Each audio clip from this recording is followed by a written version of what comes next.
Hi, boys and girls. Today in Bible, we are going to be learning about the Lord's Supper, or the Last Supper, as it's sometimes called.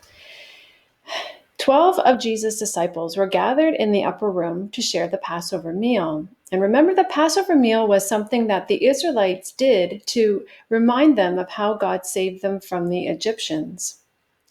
Shortly after Jesus washed his disciples' feet, the meal began. Jesus said that one disciple would betray him. The disciples couldn't believe that one of them would think of betraying Jesus. They asked Jesus who this betrayer was. Jesus said it was going to be Judas, but the rest of them didn't seem to understand.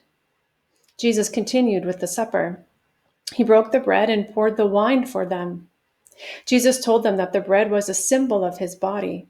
Jesus' body would be broken on the cross, just as he had been broken the bread. Jesus told the disciples that the wine was a symbol of his blood, which was to be poured out for the forgiveness of our sins.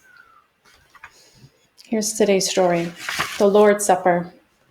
Jesus knew that he would soon have to leave his friends. He was sad and troubled. "Soon one of you will betray me," he said sorrowfully. The disciples looked at one another in shock. Who could he possibly mean? "The one who dips his bread with mine is the one," said Jesus. When Judas Iscariot dipped his bread into the same bowl, Jesus said softly, "Go and do what you have to do." And Judas left. But the others didn't understand. Then Jesus handed around some bread, saying, "This is my body, which will be broken." Next, he passed around a cup of wine, saying, "Drink this, it is my blood, which will take away sin." And he told them he would soon be leaving them. Simon Peter cried out, "But Lord, why are you going? Why can't I follow you? I would readily lay down my life for you." "Would you, my friend?" asked Jesus gently. "And yet you will disown me 3 times before the cock crows." Peter was horrified. He felt this could never happen. Here, on this night, Jesus changed the Passover meal into the Lord's Supper, a supper that all Christians still celebrate today.